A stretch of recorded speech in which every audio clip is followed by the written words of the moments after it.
Hello everyone! Today we're going to be jumping back into Standard with a red-white token/convoke deck that's really strong with some of the recent additions from the newest set. Now, I've gone ahead and separated this into a couple of categories for us to talk about, but if you guys just want to take a look at the deck list, that's going to be linked in the description as always. So, first category that I've set aside here is kind of our token generation cards. These are what's trying to give us our advantage in the early game. So we have Novice Inspector and Voldaren Epicure both making either a clue token or a blood token that we can sacrifice to Gleeful Demolition to get a bunch of 1/1s, and Resolute Reinforcements that we can flash in, again, to make more creatures. So between all of these cards, we have the potential to get lots of creature tokens. Additionally, we can use Mirex to generate creature tokens, or we can also channel our land Sokazan here to get another 2 1/1 colorless spirit tokens. So lots of ways to make tokens. This next category is kind of our removal and sustain. So Case of the Gateway Express is really powerful in a deck that focuses on getting a lot of creatures out onto the battlefield, since its ETB lets us target a creature that we don't control and have each creature we control deal 1 damage to it. So again, the more creatures we have, the more damage we can do, and this is a great way to deal with our opponent's threats and those pesky blockers we can't get past. Now, we also run 2 copies of Lightning Helix. Now, this is mostly so that way we can get a little bit of an advantage back against aggro decks that are going to be pressuring our life total during the early game and maybe getting through with trample and things like that, so our blockers aren't as effective. Lightning Helix is a great way to trade with their creatures, gain a little bit of life back, and stay in the game long enough to get to our payoffs, which we have in this category over here. So Warden of the Inner Sky is one great way of taking advantage of having tons of tokens on the battlefield. We're going to be able to tap 3 untapped artifacts or creatures, so keep in mind the Novice Inspector and Voldaren Epicure tokens are also going to be able to be tapped by our Warden to put a +1/+1 counter here. When we do eventually get to the point where we have 3 or more counters on it, it's going to gain flying and vigilance. So this is going to be a pretty big late game threat that can grow over the mid game while we're taking advantage of having all those tokens. And of course, another great way to take advantage of having a really wide board is with Regal Bunnicorn, who's just going to be huge based on the number of non-land permanents that we control. We are running a 1-of copy of Imodane's Recruiter. This is here for 2 reasons, mostly to kind of sustain us into the late game or close out the game when we need to. For 5 mana, we can go ahead and create 2 2/2 White Knight creature tokens with Vigilance. It's a great way to put some extra pressure on the board if we can. And then if we cast Imodane after it's on an adventure, when it enters the battlefield, creatures we control get +1/+0 and gain haste until the end of turn. So we can also use this a little bit earlier, maybe making 3 Gleeful Demolition tokens, playing out Imodane's Recruiter. That's 4 mana to give us an additional 1 damage on each of that, so that's 8-9 damage. Potentially, if we're able to swing out on that board. Pretty powerful. War Leader's Call is also really good in this deck, but we are only including 3 copies since it's definitely a card suited for those longer matchups. Creatures we control are going to get +1/+1, which is great with all of our tokens. Additionally, whenever a creature enters the battlefield under our control, War Leader's Call will deal 1 damage to each opponent, so this is a great way to ping our opponents down while making those tokens. Knight Errant of Eos is really good for getting out early on the battlefield as a 4/4 with that convoke ability and all of our tokens, but also it helps refuel our hand, since you might have noticed we have a very low mana curve here. Additionally, 2 copies of Virtue of Loyalty are going to really accelerate our game plan into the late game. We can go ahead and use this at instant speed to make a 2/2 Knight, which could be a great blocker. Paired with War Leader's Call, that's a 3/3 Knight at instant speed for 2 mana, which is again, a great way to disrupt our opponent's attackers. Taking a look at our mana base, we do have a Ganjo here, so I guess that can be slotted into our removal, and then just a bunch of other lands to make sure we hit our colors. But yeah, if you guys have been enjoying my content, make sure you subscribe to the channel to stay up to date on my latest videos, and if you do enjoy this video, make sure you give it a like. Let's go ahead and see how this deck does. Alright, so we've got our opponent going first, and this is a fine hand to keep. Not too concerned about it. We're going to start with our Novice Inspector.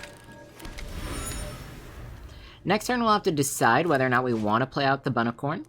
Depending on our opponent's deck, I think we'll have a decent idea.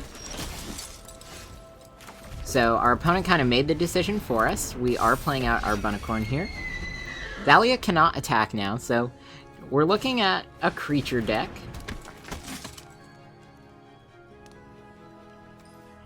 We're definitely humans.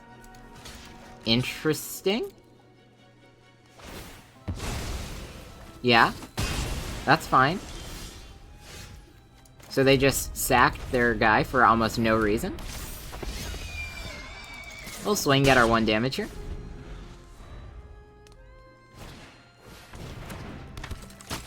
If they swing again, that would be kind of hilarious. And we'll take the block.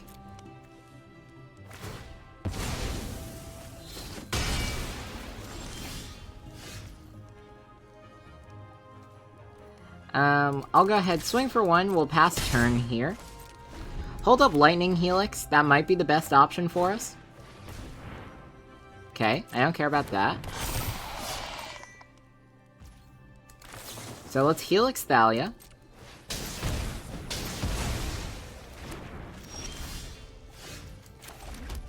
We'll play out the call here. Swing for some extra damage.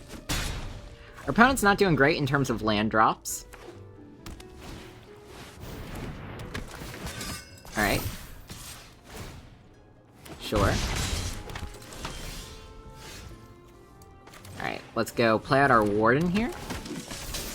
Deal damage. We'll play out our other War Leader's Call. Now we have pretty good blockers. Squeak. Okay.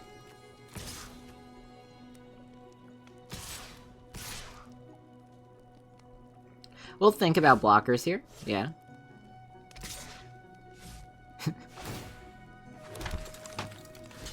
Now we could kill Adeline here. And honestly, I don't care which of these that we lose. I think it's going to be better to do that now. So they'll kill the Warden. Alright. We play out the Epic here now. Dealing some good damage. No attacks. We'll end the turn. We can flash out Resolute Reinforcements. That's gonna deal an additional 4 damage to our opponent. Alright. Adeline is back.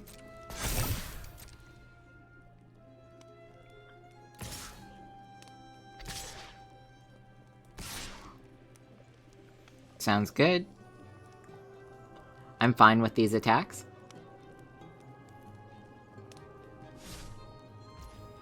Okay. Flash out Resolute Reinforcements.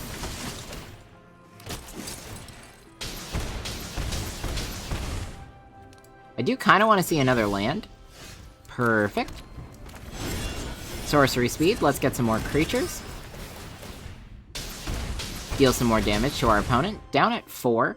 I'm not going to swing out this turn, we're going to wait for next turn, where I can play the Recruiter. Recruiter's going to deal 2 damage, and then all we need is 1 thing to hit. Alright, Jetmir. Big turn for our opponent. So let's see what we have to block to not die. So we block here, we're taking 2. Let's see, this is a free block. That's going to be a free block, so 2. This is 12. 16, so we have to block everything that isn't that. Keeping a 4/4 up. I think that this is fine. Let's see, we're blocking everything that has Vigilance and making sure it dies. Actually, nope, we should block like that instead. And then like this. There we go.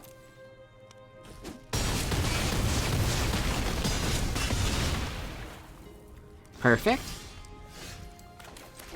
Because now we play out our Recruiter. It gets haste. We deal 2 damage. And then, no matter what happens, we're guaranteed lethal here, because our opponent does not have enough creatures to block. Good game. Alright, we're going first here. I think I can keep this. We don't have the red land, but as soon as we draw it, we're going to be in a really good spot. I'm going to play out the Novice Inspector first. We've got the Warden next turn. If we draw a red land, we're going to be in a perfect position, so we play out our Warden here. Then Gleeful Demolition. I'm going to swing for 1. Tap those 3 down. Do I want another red land? Honestly, that's a pretty good one, so yeah, we'll go ahead and keep that.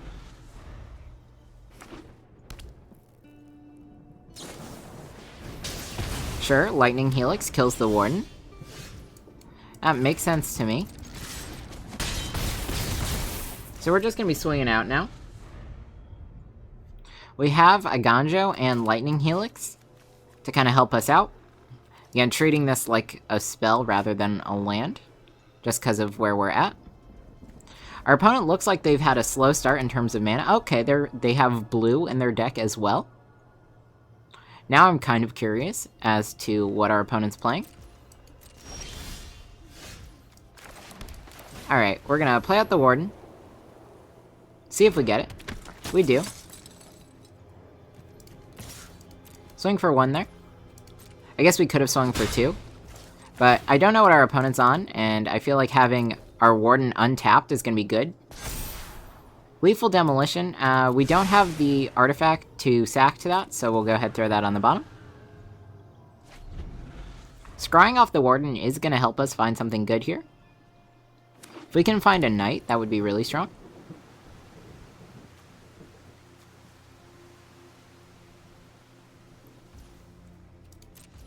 Alright. We do find the Knight. So I'm going to go ahead and play this out. We'll see. No counterspell, which is good. This should give us a little extra fuel. Yep, Warden. There we go.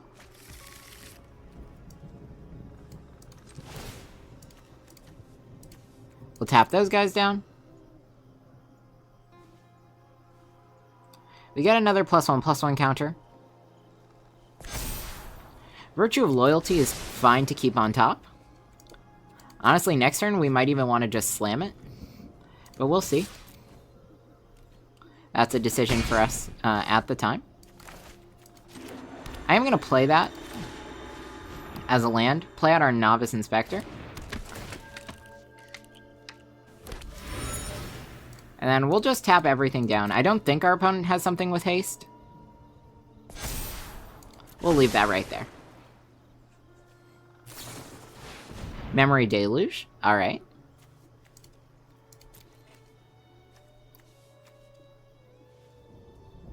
So I think the only thing I'm a little afraid of here is the potential for, like, burn down the house or something like that.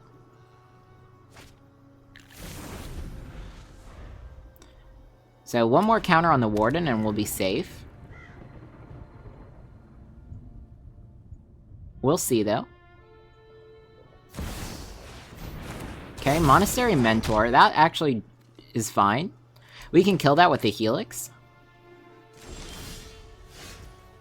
Yeah. So I'll ping that with the Helix. If they have 2 spells, they can save it with the Prowess triggers. Flip out the back, sure. So it's gone. We're in a pretty good spot here, so I think we just swing out. Yep. Down at 5. I'm gonna hang on to that Warden. And we can, at instant speed, go ahead and get ourselves a 2/2. Just in case our opponent has a way to clear up the board. Either way, as long as this Warden survives, we're gonna be in a pretty good spot. I'm not thinking we're gonna see a board wipe out of our opponent since they played the Monastery Mentor. And so they really just need something with flying to block our Warden.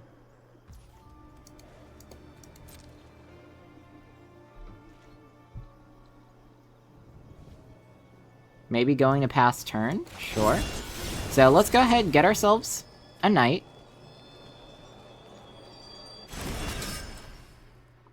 It's just going to make it harder for our opponent in terms of blockers.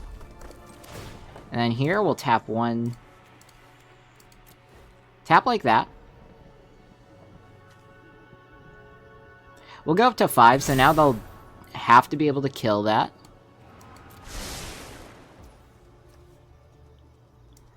I'm gonna play out our Virtue right now as well.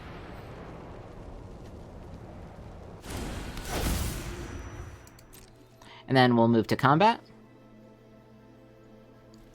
Again, opponent has to have something really good here.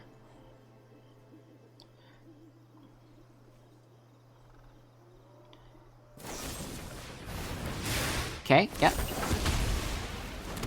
That's fine. We figured that that would happen.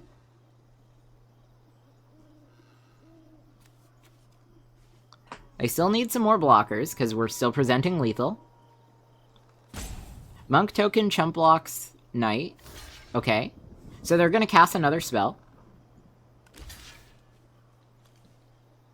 Kill those two. I think we play out our Warden, and then Virtue's gonna untap everything at the end of the turn, which is pretty good.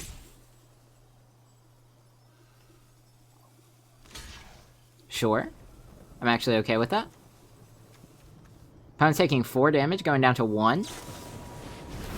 Okay, helix. I see. Makes sense. Down to 6. We'll play out you.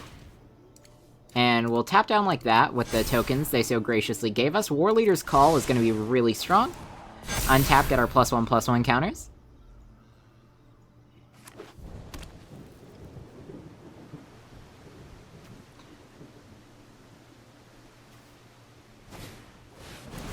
Oh, nice. They play it as well. We'll even up the playing field, dropping our own. Honestly, might want to draw a card with the clue token, but we'll see. 2 cards left in our opponent's hand. It might be worth it just to kind of push for lethal here. So we'll play this out.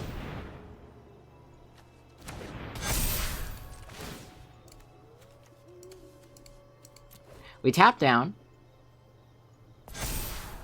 Knight on top is really good. I'm gonna swing with everything. Sure.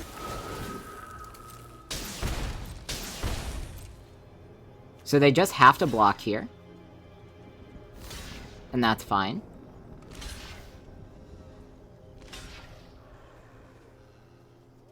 Yep, that's good, that's good.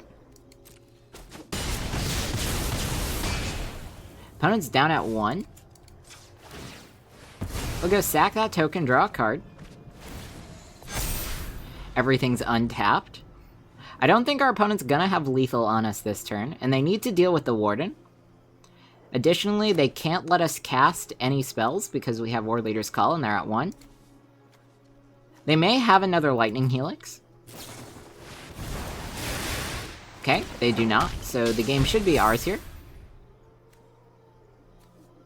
I guess land in a 1-mana spell to get him out of it. Nice.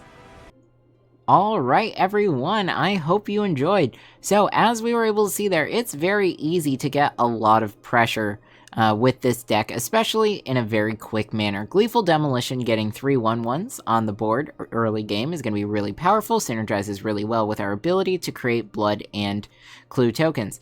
Now, clue tokens are also fun because they double as card draw for us, and we do kind of run out of steam in the mid to late game. This is the other reason why Knight Errant of Eos is so good for us. So again, we can get a 4/4 fairly early on if we have a lot of tokens, which is going to be really powerful for us. And our early game board, but also it refuels our hand, which is really important. We saw how War Leader's Call is incredibly powerful in this deck. Not only is it going to make each and every one of our tokens more powerful, but on ETB, it's going to deal 1 damage to our opponent. So even if we don't want to swing in combat or take a bad swing, we get that value right off the bat when we go ahead and get those creatures entering the battlefield. Regal Bunnicorn is going to be a huge threat in the late game for us, and pretty much whenever we play it, it's going to be fine.